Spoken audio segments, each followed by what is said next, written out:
Vous écoutez Du pain sur la planche, le podcast qui vous plonge au cœur de la filière forêt-bois. Je suis Delphine Gardin et mon quotidien, c'est d'aider les acteurs de ce secteur à mieux communiquer. Qui sont-ils ? Pourquoi le bois est une ressource clé pour relever les défis de la transition écologique ? Si toutes ces questions vous intéressent, vous êtes au bon endroit. Ici, une fois par mois, et sans langue de bois, je vous emmène à la découverte de cet univers et de ses experts. On a un discours un peu enchanté, c'est-à-dire qu'on aborde la filière bois, l'architecture, pas forcément par les grands projets de building, etc., mais qu'on regarde un moment une œuvre qui fait rêver, avec des formes nouvelles en termes de charpente. Aujourd'hui, je vous emmène en Ariège à la rencontre de Michael Feneux. Artiste et constructeur, Michael explore depuis des années des formes à la frontière entre art, mathématiques et charpente bois. Il m'a parlé des ohms géodésiques, de la rigueur mathématique de ses structures et des rencontres déterminantes qui ont façonné son parcours. Il m'a aussi présenté Bellageau, une œuvre pensée pour le Forum international bois construction, comme une création de filière pour enchanter le discours sur les métiers, le geste et la charpente bois. Chercher, concevoir, réaliser et transmettre, c'est le fil rouge du travail de Michael et c'est aussi le cœur de cet échange. Bonne écoute! Bonjour Michael, merci de m'accueillir ici en Ariège. Aujourd'hui on est ensemble pour parler de ZOM, parfois appelés des dômes géodésiques, parce que tu travailles en ce moment sur un projet très particulier en lien avec le Forum Bois Construction. Avant d'entrer dans le projet, j'avais envie qu'on prenne le temps de parler de toi, de ton parcours, de la manière dont tu es arrivé au bois et à la conception de ces formes qui sont plutôt singulières et de ce que ça raconte à la fois de ton travail et de la filière bois aujourd'hui. Est-ce que tu peux te présenter et nous dire où on se trouve aujourd'hui ?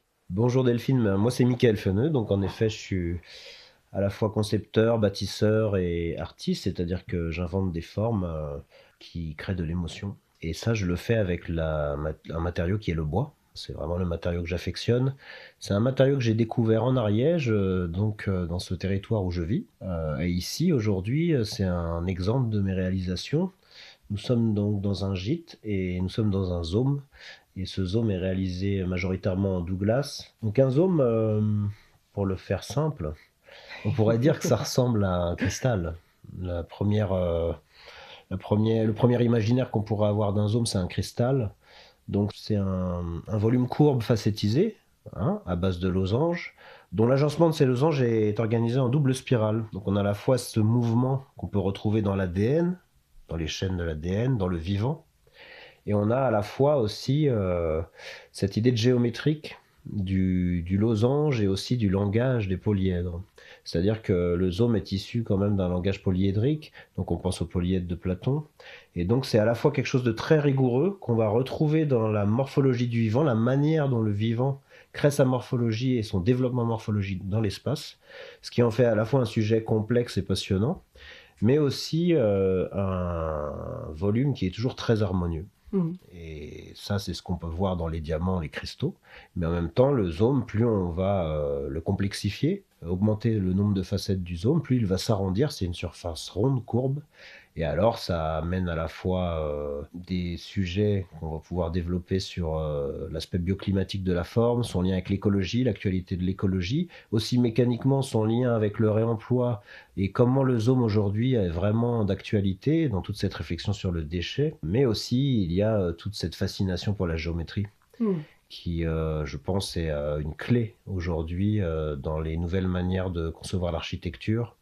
Autant pour conserver peut-être un discours esthétique qu'on doit avoir aujourd'hui au XXIe siècle, tout en introduisant des matériaux comme le bois, qui sont, à mon sens, c'est le matériau du XXIe siècle qui va vraiment, en termes de construction bas carbone, d'objectifs que nous avons dans l'écologie au niveau mondial, être un matériau ressource et phare, je Mmh. pense. À travers cette forme qui peut paraître, anecdotique, on va pouvoir explorer tout un tas de sujets qui sont tous passionnants. Avant d'en venir, vraiment, au sujet technique, moi j'aimerais savoir, d'où tu viens, et comment tu en es arrivé à concevoir ces formes. Tu m'as dit que tu avais passé 15 ans dans le monde du spectacle. Est-ce que tu peux revenir un peu sur cette période et puis nous expliquer en quoi aujourd'hui, ça j'imagine, ça continue d'alimenter ton travail, Oui, c'est vrai que moi, donc je suis de Paris, région parisienne, et j'ai toujours eu une enfance proche du dessin et de la musique. Donc j'ai toujours fait de la musique et du dessin, et la première partie de ma vie s'est projetée dans la musique. Alors j'ai d'abord c'est vrai, une solide formation littéraire et d'art dramatique, c'était ma spécialité. Et je me suis ensuite lancé dans le monde du spectacle, d'abord dans tout ce qui était studio, accompagnement des groupes de musique actuelle, allant du jazz au rock, au reggae, à tous les styles. J'ai aussi eu l'occasion de travailler dans des très grands studios où on avait des orchestres symphoniques, donc j'étais très proche de tous les styles de musique et finalement de vibrations, d'harmonie qu'il peut y avoir dans ce monde-là. Et j'ai à la fois été musicien et aussi directeur de studio. Bon, j'ai enseigné à l'université, j'ai aussi été programmateur de salles de concert. OK, donc ce qu'on Donc fait j'ai un aujourd'hui, parcours. ça va, tu connais, les enregistrements, c'est Ouais, j'ai c'est bon. à la fois accompagné des musiciens, j'en ai installé quand j'étais plus jeune aussi en régie. OK, Donc j'ai fait différents métiers OK. et dans ce métier-là. Et alors à Euh, quel moment tu t'es dit, «Je change et je passe, à la conception de structures et au bois surtout»? Finalement, moi j'ai toujours eu une passion pour la géométrie, quelque chose qui est comme ça le week-end qu'on a toujours envie de faire, mais bon, dans le spectacle on est très pris. Mmh. On est tout le temps à fond, enfin ceci dit, moi je suis tout le temps à fond, même encore aujourd'hui. J'ai trouvé en effet des axes de rencontre entre ces deux mondes. Et puis c'est surtout par la rencontre et par ma vie ici en Ariège, puisque donc j'ai déménagé un beau jour et je suis venu travailler dans le sud de la France. Ça m'a vraiment reconnecté à la nature et au vivant. L'Ariège est un territoire plutôt alternatif, je dirais assez éloigné des centres, où il y a peu d'économie, mais où il y a beaucoup de dynamique humaine et de contemplation, je crois. On est vraiment immergé dans un paysage de carte postale. Et ça, en fait, c'est très fort parce qu'on a une belle lumière, on a des paysages incroyables. Et ça nous fait réfléchir et ça projette nos idées aussi autrement. C'est-à-dire qu'à un moment donné, on est habité par autre chose tous les jours. Et ça, je crois que ça m'a amené à réfléchir en effet sur l'idée que j'avais peut-être autre chose à chercher dans mon cheminement professionnel. Et c'est là que j'ai basculé vers le dessin, j'ai commencé à dessiner plus, j'ai décidé d'arrêter le spectacle et j'ai rencontré Jean Soum, qui Mmh. est pour moi aussi une clé dans mon parcours. Alors qui est Et Jean Soum? Alors Jean Soum est un physicien, docteur en physique atomique, mais aussi enseignant-chercheur à l'école d'architecture de Toulouse tout au long de sa carrière. Mmh. Donc un chercheur spécialisé en architecture sur la thermique des bâtiments. Et c'est le pionnier des ohms en Europe. D'accord. Donc le fait est que le hasard nous a rassemblés puisqu'on vit dans le même village et qu'un jour je me suis rendu compte donc qu'on vivait dans le même village, je l'ai appelé, j'avais envie de découvrir les ohms, en tout cas d'en construire un. Et je venais d'acheter une maison sur une crête en Ariège. Et c'est comme ça qu'on s'est aperçu qu'on était voisins et D'accord. que notre amitié a commencé et qu'il a commencé à me transmettre son savoir et que je me suis mis à faire des ohms. En fait, c'est le point de départ. Donc Jean Soum, en effet, est le pionnier des ohms en Europe. Il a découvert les ohms en 75 aux États-Unis par sa rencontre avec Steve Baer, qui est l'ingénieur américain qui a commencé à théoriser les ohms et à en fabriquer. Lui, c'était donc un sujet d'ingénierie finalement, même si c'est un profond sujet de géométrie. Mmh. Et c'était un ingénieur, Steve Baer, qui était pionnier aux États-Unis dans les années 60 sur les recherches dans les énergies solaires. Et Jean Soum, lui, était parti aux États-Unis avec des architectes parce qu'ils avaient une bourse de l'État pour aller faire des recherches aux États-Unis, puisque les Américains sont souvent en avance quand même sur pas mal de choses. Et c'était le cas sur l'écologie et le solaire. Et en faisant ces recherches, ils ont fait 10 000 km donc aux États-Unis et ils ont rencontré Steve Baer, qui lui faisait ses recherches sur le solaire et construisait les premiers ohms. Et il avait théorisé, il avait commencé à tracer, dessiner, construire. Et le zoom est un sujet bioclimatique, c'est le point de départ du zoom finalement. C'est que Steve Baer l'utilise pour sa forme parce qu'on a des rendements en chaleur supérieurs aux habitats traditionnels à l'intérieur des zones. D'accord. Ça, c'est des recherches qui sont prouvées, documentées, et notamment ensuite par Jean Soum. Ce Jean Soum, donc physicien, solide formation mathématique, chercheur, a fait partie du premier groupe de recherche sur les habitats bioclimatiques en France, qui était un groupe très connu et qui est encore, dont les recherches sont beaucoup usitées aujourd'hui, qui a fait partie du laboratoire donc de l'école d'architecture de Toulouse. Ce groupe-là, dans les années 70, a fait beaucoup de recherches sur le bioclimatique et les années 80, et Jean Soum en faisait partie. Et lui, quand il est rentré des États-Unis, il a donc conceptualisé et théorisé mathématiquement une manière, une méthode pour réaliser les ohms qui ne passe pas par le dessin. Ensuite, il a réussi à introduire dans ses sujets de recherche le zoom aussi.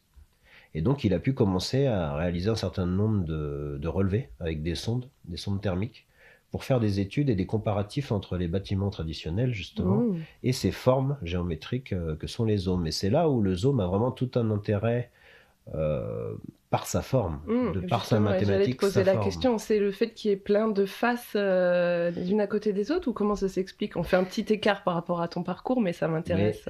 Oui, c'est vrai que l'agencement des facettes, le fait que ce soit un volume rond, qu'on puisse positionner ces vitrages donc en suivant la course du soleil, le fait qu'il y ait peu d'angles, même s'il y en a beaucoup, mais il n'y a plus d'angles comme dans un parallélépipède rectangle, où la chaleur a tendance aussi à aller sortir du centre. Au contraire, dans le zoom, la chaleur a tendance à revenir au centre du volume.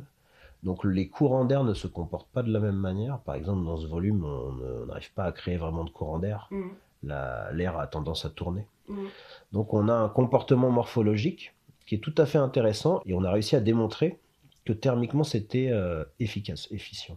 Donc finalement, il y a vraiment un intérêt quand on étudie les ohms, ces formes rondes, à les réintroduire, à mon avis, dans les sujets d'architecture d'aujourd'hui et de demain, à la fois pour leur côté esthétique, mais aussi pour leur ingénierie mécanique, leur solidité, et aussi pour leur intérêt énergétique, puisque c'est aussi le grand sujet, hein, c'est comment on construit. Alors comment on va décarboner les processus constructifs en utilisant le bois, mais comment on va aussi avoir moins besoin d'utiliser d'énergie pour chauffer, par exemple. Oui, c'est des vrais sujets. C'est plus facile de ventiler peut-être que de chauffer.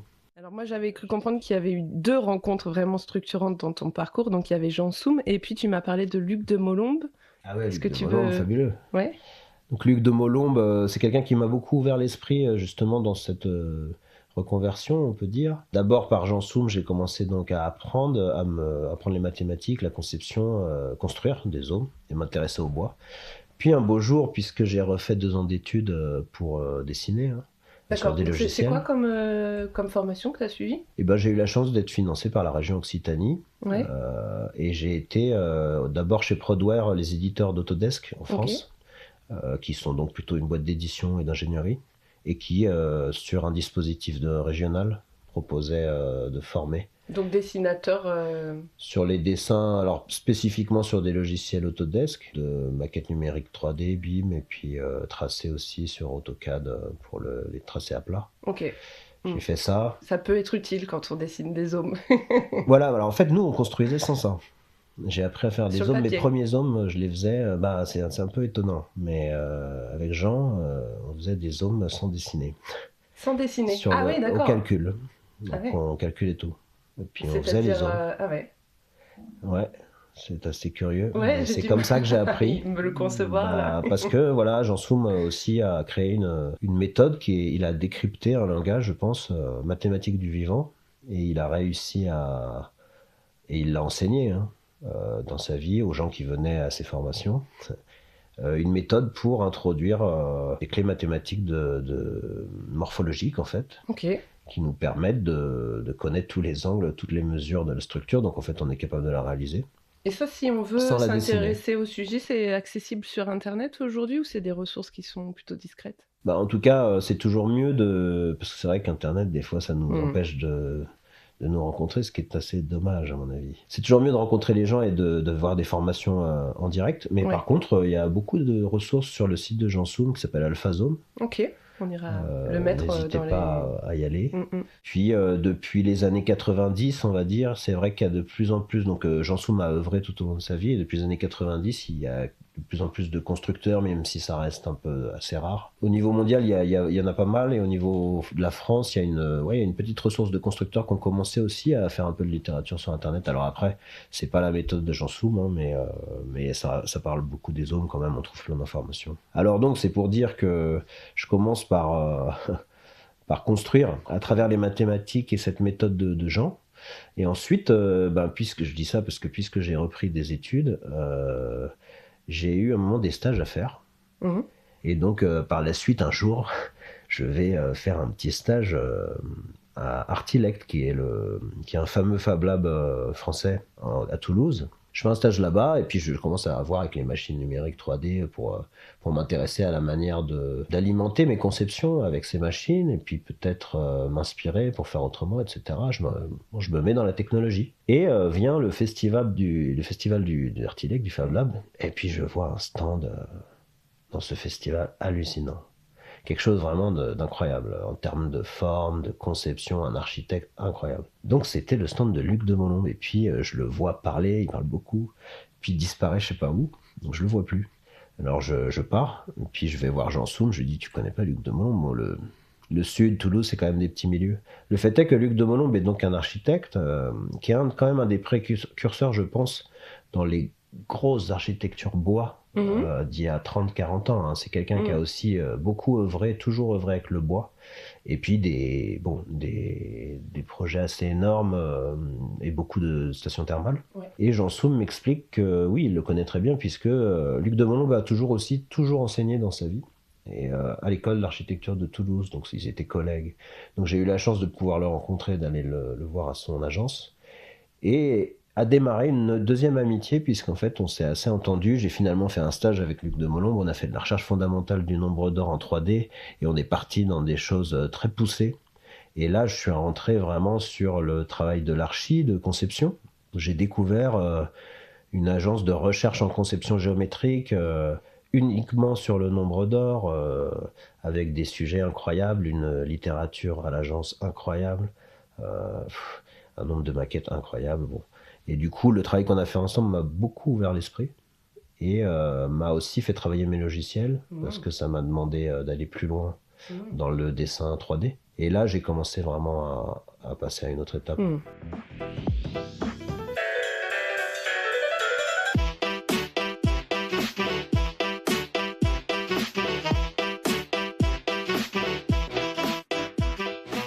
Ce que j'entends, moi, c'est que derrière tout ton travail artistique, il y a quand même une vraie rigueur, un gros travail mathématique pour arriver à ces structures. Et la question que je me pose, c'est comment tu t'y prends pour concevoir ces structures? Donc j'imagine qu'aujourd'hui, tu dessines, à l'inverse de ce que Jean Soum t'indiquait au début. Mais voilà, est-ce que tu peux nous expliquer le process? Voilà, j'ai un peu aussi finalement une démarche autodidacte, de rencontres et de formation quand j'ai besoin, comme pour apprendre des logiciels.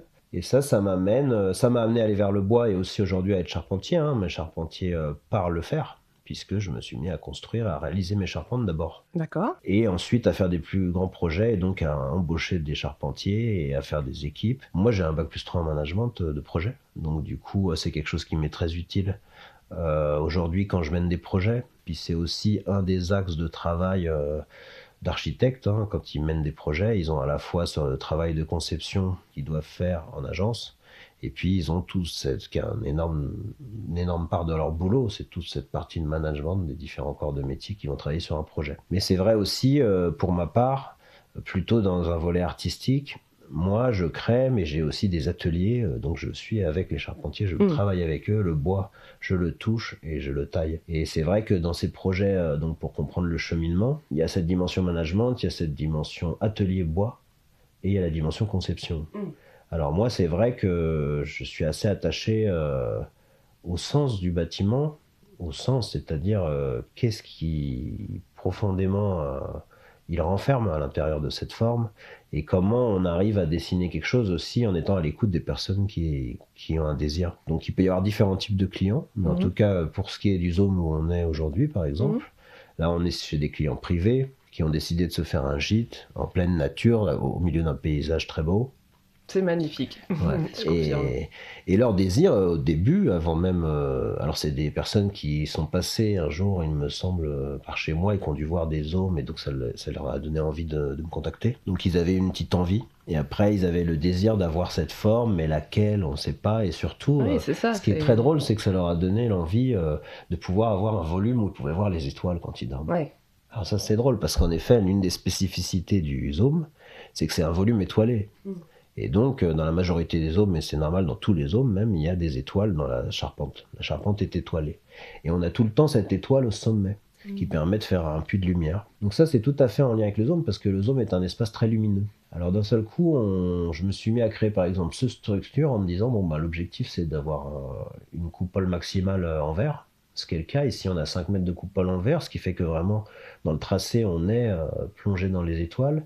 Puis j'ai commencé à tracer aussi des modifications comme ce trapèze qui est à la proportion d'or, hein, qui est positionné de manière à ce que quand on est dans le lit, on ait aussi une ouverture vers l'extérieur. Donc c'est un volume qui, de par sa forme et de par sa perméabilité avec l'extérieur, a tendance à pouvoir aussi nous relier à la nature, et c'est un des sujets du zome, se réapproprier l'espace et le relier au vivant, et finalement, même en étant à l'intérieur, se sentir relié à l'extérieur et à la vibration du vivant. Donc ensuite, quand j'ai créé ce zome et que j'ai compris un peu vers où il voulait aller, que j'ai commencé à tracer, je me suis aussi intéressé en leur proposant de la maquette, ou en m'intéressant à ce qui leur plaît. C'est-à-dire que ici, mes clients, ils étaient aussi intéressés par l'art, les formes, puisqu'ils réalisent aussi, vous avez vu, des luminaires.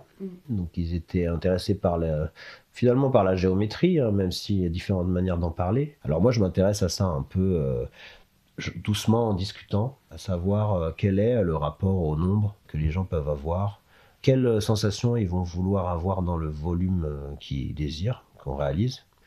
Est-ce que c'est pour un atelier artistique, et quelque chose de plutôt dynamique, d'inspirant, ou est-ce que ça va être un zone où ce sera une salle de méditation, une salle de soins, donc plus englobante, rythmée d'une autre manière, parce qu'il y a cette idée de rythme aussi dans les zones. Est-ce que ça va être pour dormir ou pas? Tout ça, c'est des questions en fait sur la fonction du lieu et sur l'envie des clients qui permet d'aller vers la conception. À partir de là, va se poser donc le rythme du bâtiment. Est-ce qu'il est pair, est-ce qu'il est impair? Donc par exemple, quand on crée un zone, puisqu'on a un nombre de facettes, on peut décider que ce nombre de facettes va être pair ou impair, ce qui va complètement changer la dynamique du lieu et la manière dont on est quand on est à l'intérieur. Alors ça, déjà, ça va changer le nombre de losanges par couronne. Donc dans un zone, on a des couronnes, des niveaux, c'est très, très rigoureux, comme un polyèdre. Et en fonction du nombre de couronnes, du nombre de niveaux, en fonction du nombre de facettes, on va l'arrondir ou pas. On va le voir plus rond, plus séquent. Ça va avoir du coup des sensations différentes, tant de la vue extérieure que de la vie à l'intérieur. Donc là, on a vraiment un sujet. Ensuite, il y a cette clé de voûte qui est très importante et qui est dans l'étoile. Donc l'étoile des zomes, mathématiquement, naturellement, fonctionne aussi à partir de sa tangente, et en fonction de la clé de tangence qu'on met, on va pouvoir insuffler dans la forme différents types d'angles, et puis plus on pratique la matière, plus on sait à peu près ce qu'on est en train de faire. Et tout ça est très équilibré parce que le zome est une forme mathématique parfaite. Ce qui en donne du coup tout un intérêt. C'est-à-dire c'est comme si d'un seul coup, on apprend le français, on apprend le vocabulaire, la littérature, l'alphabet, et puis on se met à faire de la poésie. Bon, la poésie, elle n'est pas du tout ni dénuée de sens, ni de manque de rigueur. Au contraire, la poésie, c'est très mathématique, c'est rythmé, et c'est très beau. Et en fait, avec le zome, d'un seul coup, on va se retrouver avec un langage mathématique et géométrique très rigoureux, et puis on va y apporter une poésie. Et cette poésie, c'est aussi la poésie que les personnes qui souhaitent, qui désirent ce zome vont nous transmettre. Donc il y a vraiment ce rapport, cet échange humain qui est important, comprendre la fonction du lieu et comprendre comment on va amener cette rigueur à prendre sens. Et alors, à quel moment tu as décidé d'utiliser le bois en fait pour fabriquer tes zomes? Parce que tu aurais pu partir sur des structures métalliques. Ouais. Pourquoi le bois? Et puis, les questions qui sous-jacentes, c'est quelles essences? Est-ce que tu utilises des essences plutôt locales? Comment tu t'approvisionnes, quoi? Alors moi, je suis pas contre l'utilisation du métal, mais c'est pas ma matière, c'est pas mon matériau. Même si je peux utiliser du métal pour des renforcements structurels éventuellement suite à des études d'ingénierie sur une structure bois. Hein. Mais moi, c'est vraiment le bois. Pour ces structures, il y a des BE qui travaillent au calcul de structure? Ça arrive. Ça arrive. En tout cas, moi, sur mes projets, c'est arrivé. Ouais, Ça arrive pas tout le temps, bien d'accord. sûr. Ouais. Quand il Mais y a moi, besoin, en de fait. plus en plus, je vais vers ça. Puis c'est aussi très intéressant de pouvoir documenter ces constructions et de collaborer avec les autres corps de métier, d'y apporter des calculs approfondis par rapport aux normalisations qu'on nous demande. Ça, c'est un autre point, mais Ouais. c'est un point important et qui valide aussi la conception. C'est le cas en ce moment avec le projet qu'on a en cours avec le forum. Oui, on va en Ouais, on en parler parlera un petit après. peu plus tard, mais si on se raccroche au bois, donc oui, pourquoi toi tu as choisi le bois? Est-ce qu'il y a des avantages particuliers à utiliser le bois ou c'est plutôt par amour du matériau? Bah, il y a les deux, je pense. C'est vrai que moi, je découvre le bois en Ariège, hein, puisque je viens de région parisienne quand même et de Paris. Bon, j'étais pas sensibilisé au bois spécialement. Mais en Ariège, on vit avec le bois, avec le bois partout. On le voit, il y a des forêts, on se chauffe avec, on fabrique des maisons. Bon, en fait, on est immergé dans le bois. C'est vrai que l'Ariège, c'est aussi, pas que l'Ariège, hein, le sud aussi, le sud-ouest, un territoire très boisé où le bois est très présent. Et en fait, ça se ressent autant par les métiers, le métier de la charpente et de la menuiserie, de l'ébénisterie, qui sont présents sur nos territoires et donc dans nos relationnels. En effet, pour l'amour du bois, son odeur, sa sensation, son toucher, les échanges qu'on a avec les personnes qu'on côtoie dans les métiers du bois, qui sont très portés aussi sur tout ça. Donc c'est une manière de vivre. Et par ailleurs, c'est la possibilité, en effet, rapidement, avec la ressource qu'on a sur le territoire, de créer, de construire, avec tout ce travail de taille. Et donc, à un moment donné, on rentre aussi dans cette logique de métier qui nous passionne. Nous, on aime en fait construire. C'est-à-dire qu'à un moment, on dessine, on fait des dessins, des enfin, moi, en tout cas, je le fais. Mais derrière, ce qui est bien aussi, c'est de construire. Oui. Le bois est accessible ici, les machines, on les a. Donc, on a tout d'un coup envie de construire. C'est-à-dire qu'on n'a pas que envie de dessiner, on a envie de réaliser. Et le bois, il y a ça, il y a cette rapidité aussi, je trouve, de rentrer dans la matière. On arrive vite dans la matière. Alors après, quand on se met au bois, et moi donc j'ai eu l'occasion par le Zoom de le faire, bien sûr, on va se heurter à la technicité des métiers et comment on doit acquérir de la méthode, tracer aussi à l'échelle 1, donc par esquisse pour réaliser à partir du dessin, à partir du bois qui sort de la scierie, puis aller jusqu'à l'ouvrage réalisé. Donc ça c'est tout un cheminement et là on rentre dans le métier et c'est quelque chose qui nous passionne, c'est aussi ce désir de précision qu'on a dans les zooms, parce que le zoom ça appelle à ça, à être précis, et le bois aussi. Alors c'est pour ça que je crois que le métier du bois, il y a cet amour du matériau, et il y a aussi cette envie d'être précis, cette envie de réussir à réaliser des assemblages, à réaliser des formes. Ça, c'est très artistique et c'est très intéressant dans le matériau bois. C'est quelque chose qui m'a naturellement attiré. Artistique mais technique, ouais, c'est quand même. Et technique, très ouais. technique. Et justement, est-ce qu'il y a une partie du zoom qui est plus délicate à construire qu'une autre? Le zoom, il y a plusieurs techniques pour le réaliser. Ah, Et ça va dépendre aussi de l'économie parfois des projets. d'accord. Donc tout le travail dièdre qui est possiblement pas Tu as dit toujours le travail? des dièdres, puisque ici dans un zoom on a le grand problème peut-être, ou la complexité du zoom, c'est qu'il y a beaucoup d'arrêtiers, donc on a beaucoup de facettes. Alors à la fois dans la réalisation des assemblages ou de la manière dont on va couper les angles dièdres, c'est-à-dire les angles des deux faces qui sont multiples, avec beaucoup d'angles dans l'espace. Donc peut-être la complexité du zoom, c'est d'arriver à être dans un volume qui a finalement de nombreuses manières d'entrevoir l'espace. C'est-à-dire qu'on n'est pas dans deux plans, d'un seul coup on est dans trois plans, et on a plusieurs angles projetés. Donc ça, c'est une vision dans l'espace 3D qui, pour certains, est plus facile que d'autres, mais qui est quand même pas habituelle dans la construction des bâtiments. Donc ça, c'est passionnant, et c'est une des complexités, trouver la précision dans ces angles dièdres, réussir à ce que tout biche parfaitement, puisque c'est ça qui va permettre d'aller jusqu'à la clé du sommet. Si on ne réalise pas les coupes d'onglets parfaitement, et les angles dièdres, si on ne les réalise pas parfaitement entre les faces, on n'arrive pas au point culminant, qui est aussi la clé du dessin, puisqu'on calcule un zoom par la voûte, par la clé de voûte là-haut. Et en même temps, c'est celle qu'on essaye de rejoindre quand on réalise la charpente.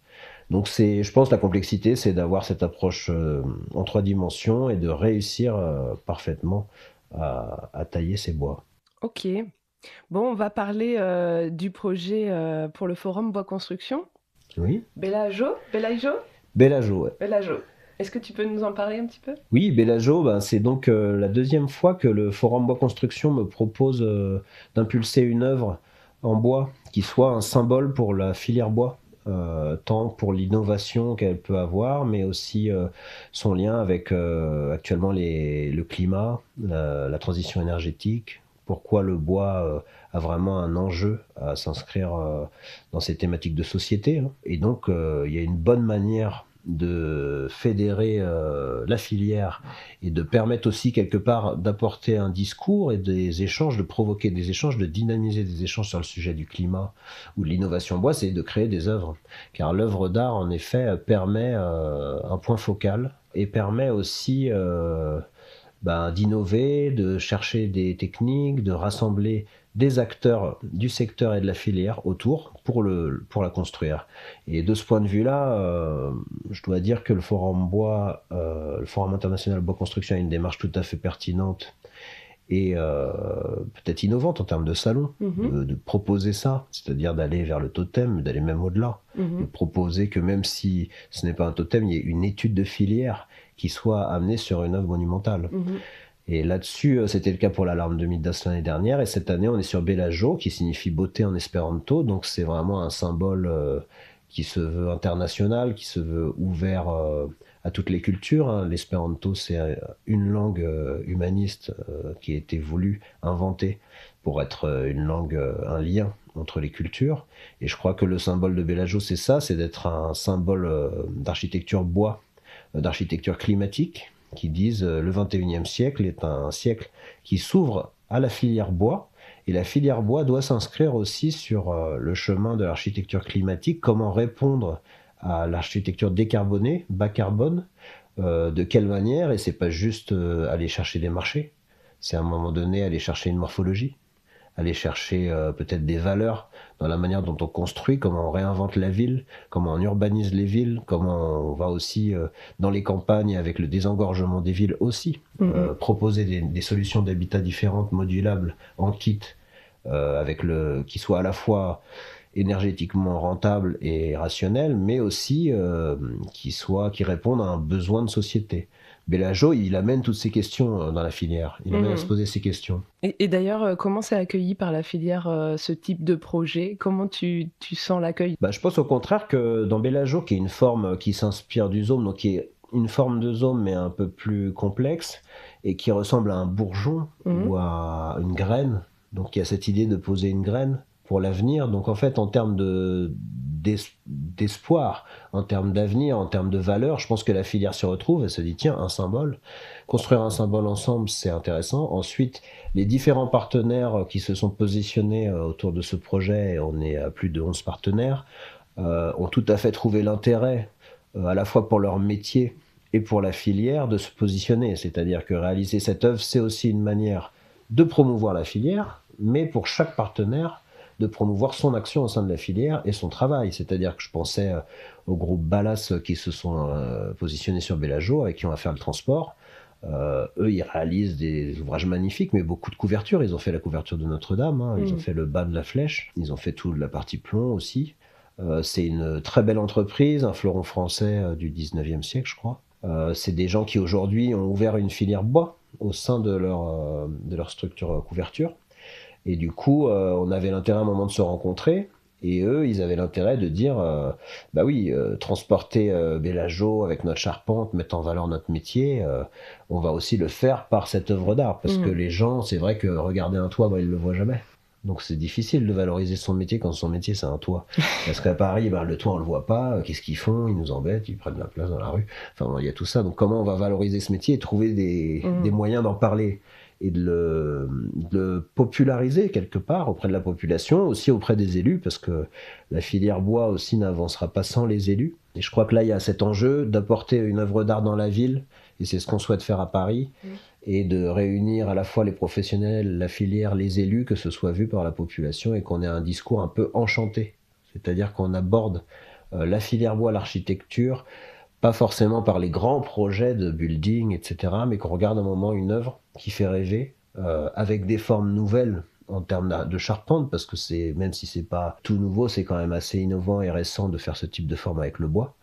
Et d'un seul coup, pour les ingénieurs, c'est un sujet. Parce que quelque part, ils ont tous leurs sujets tout au long de l'année. Puis là, il y a un sujet un peu différent, c'est un peu exotique. Et puis c'est intéressant de se dire, comment se comporte cette forme. C'est ce qu'on s'est aperçu avec Artemis Ingénieurs, qui ont réalisé les études structure et les calculs pour l'homologation, et qui ont pu attester que Bellagio n'avait pas besoin de lestage, par exemple, pour être installé à Paris, couvert face aux contraintes de neige et de vent. C'est une forme, comme beaucoup de formes zonaédriques ou géodésiques, ça a pu être aussi démontré aux États-Unis. Ce sont des formes qui sont antisismiques, anticycloniques. Quand un cyclone passe sur un dôme, il arrache la couverture, mais la structure ne bouge pas. Ah ouais. Donc à un moment donné, on est quand même, quand je parle du ZOM, vraiment sur un sujet actuel. Donc tu penses comme vraiment que ces structures ont de l'avenir? Je pense qu'elles ont de l'avenir, et je pense qu'elles ont de l'avenir aussi à être construites en bois. Et alors les prochaines étapes, là, en lien avec le Forum Bois Construction, au forum, on voit Bellagio, on voit une maquette. Est-ce que tu peux nous en dire un peu plus? Voilà, alors au forum sera présentée l'étude avec les partenaires. Il y aura des sessions d'interview, mais on aura un espace avec la maquette. Ce sera l'occasion de parler de toute cette fédération de la filière, comment on est abordé ce sujet de Bellagio, comment est réalisé l'ouvrage, pouvoir en parler à les gens, vous le montrer. Et au même moment, en fait, sera réalisée l'œuvre avec les compagnons du Tour de France, qui sont installés, ceux d'Orléans. Donc on a avec la Fédé, mais c'est le centre d'Orléans qui a souhaité répondre à la réalisation de l'ouvrage. Et c'est vrai que dans cette dynamique de filière, il y avait à la fois l'idée de travailler avec les ingénieurs, travailler avec Spax France, qui nous fournit toute la visserie, travailler avec Festool, travailler avec tous ces partenaires, Ballas, VNF, puis aussi de monter un projet pédagogique. Comme je le disais auparavant, c'était toujours important de transmettre. Donc concevoir, chercher, réaliser, bâtir, mais transmettre. Tout ça, c'est un cycle qui doit être permanent. Et donc transmettre aux compagnons d'Orléans, c'est vraiment une chance, je trouve, de pouvoir être avec eux et leur apporter à la fois, avec CADWork, qui est aussi sponsor du projet, une formation informatique où on va faire du CADWork ensemble pour apprendre à dessiner l'œuvre. Donc apprendre à dessiner ce type d'œuvre, on le fera en janvier. Ok. Et ensuite, en février, aller sur le terrain de l'atelier. Et cette fois, donc faire les assemblages, la taille de l'ouvrage.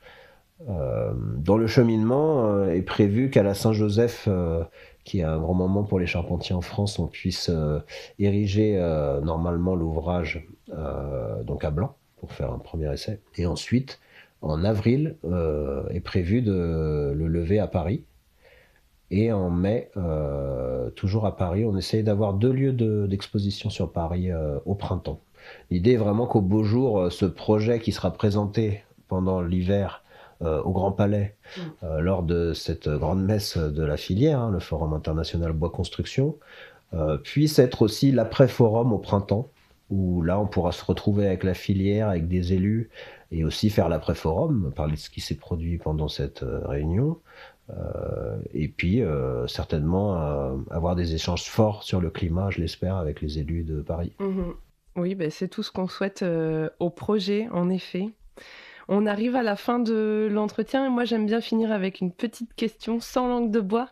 C'est quoi le plus gros cliché sur les zones ou sur l'architecture bois que tu travailles et surtout en quoi il est faux?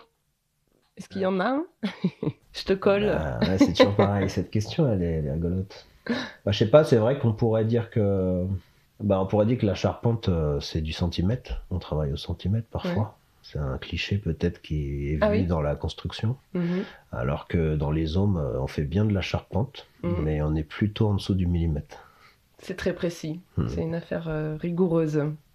Bon, super. Écoute, Mickaël, merci beaucoup pour toutes ces informations que tu nous as partagées. Si on veut te retrouver, alors sur Internet, j'ai bien compris que tu aimais les rencontres physiques, mais si quand même on va en découvrir un peu plus sur ton travail, où est-ce qu'on peut aller sur les réseaux? Est-ce que tu as un site Internet? J'ai pas encore de site Internet. C'est vrai que les gens me contactent. Il y a du Facebook, il y a de l'Instagram, il y a du LinkedIn. Bien sûr, si on tape mon nom, on trouve Mickaël des choses. Feneux. Mickaël Feneux. Et quand on tape mon nom, on trouve de toute façon des liens. Il y a sûrement des vidéos et d'autres interviews. Et souvent, il y a un contact pour me joindre. Ok. Ouais. On peut t'appeler, on peut te joindre si on a envie d'en savoir plus. Les professionnels via LinkedIn, de toute façon, arrivent à me joindre. Les non-professionnels via Facebook aussi y arrivent. Ok. Il y a un petit site internet, c'est vrai, qui est actuellement né par rapport à mon projet aux États-Unis, puisque l'histoire de l'alarme de Midas, qui avait été impulsée par le Forum Bois Construction en 2025, cette année, enfin l'année dernière, a aujourd'hui remporté une sélection au Burning Man, donc on a dû créer un site aussi pour le présenter. Ok. Donc on peut aller voir aussi un peu. vous pouvez sur aller ce voir sur ce site et découvrir aussi ce qui va se passer dans les mois à venir. Ouais, une grosse actualité en fait. Hein. Tu vas pas t'ennuyer. Bon, mais merci beaucoup pour cet échange. Merci Delphine. Vous venez d'écouter Du pain sur la planche. Un grand merci à mon invité pour son temps et son témoignage. Si vous aimez cet épisode, aidez-moi à le faire connaître. N'hésitez pas à mettre des étoiles, des commentaires sur vos plateformes d'écoute préférées.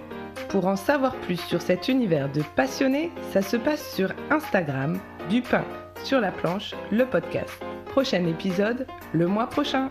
À bientôt!